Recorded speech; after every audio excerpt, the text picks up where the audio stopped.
Wallace, in your own words, he's an acquaintance of yours and someone with whom you've had a relationship for professional purposes for over 5 years.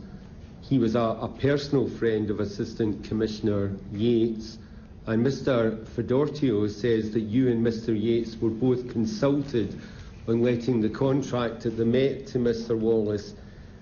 Isn't it strange that when you accepted the hospitality at Champneys, you didn't know that Mr Wallace also had a business contract with them, and that no one at the Met sought to provide you with that information?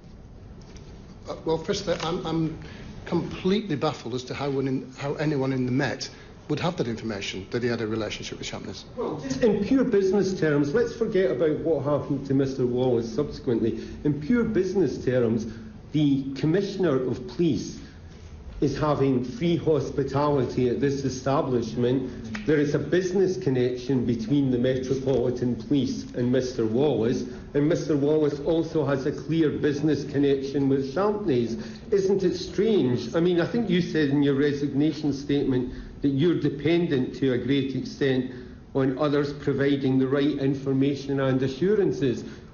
Wouldn't you have thought someone should have at least taken the trouble to point out to you that in accepting this hospitality, you were accepting hospitality at an establishment where there was a business connection between an individual who was already under contract to the organisation that you ran?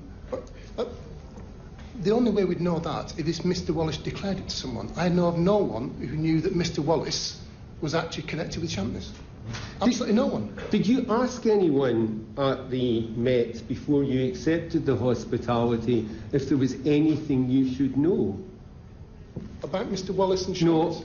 Did you ask anyone at the Met before you accepted the hospitality if there was anything you should know that might suggest maybe it wasn't the smartest thing to do?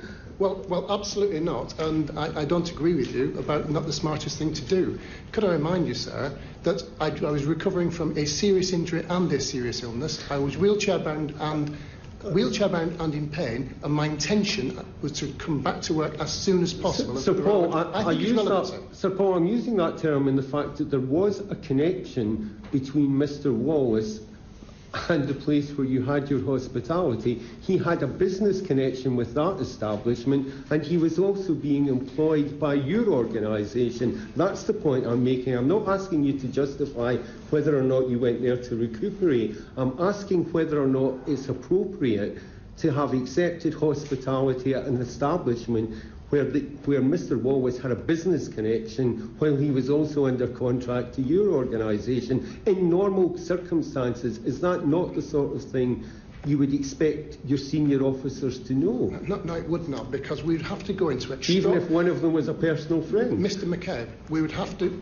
Personal friend of whom? Well, Mr Yates describes Mr Wallace as a personal friend. Well, Mr Yates will have to tell you whether he knew of his connection with Champneys. I'm very, very confident that he would not know that. Thank you. But that's up to Mr.